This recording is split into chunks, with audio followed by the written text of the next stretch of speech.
క్రియలు, పనులు, మన ప్రవర్తనలు ఎలా ఉన్నాయో ఒకసారి గమనించుకోవాలి.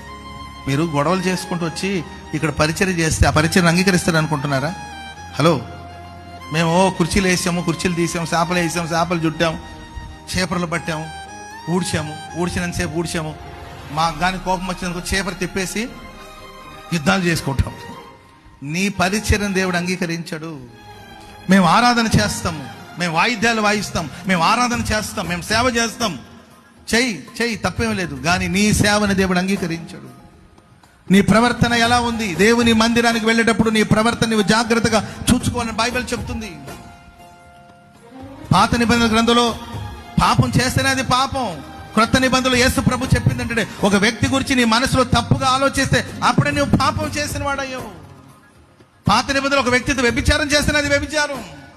క్రొత్త నిబంధనలు నీ ఆలోచనలో ఒకరి గురించి తప్పుగా ఆలోచిస్తే అప్పుడే నువ్వు పాపం చేసిన వాడవయ్యావు. పరిశుద్ధతకి ఎంత ప్రాధాన్యతనిస్తున్నాడో మీరు ఆలోచించాలి.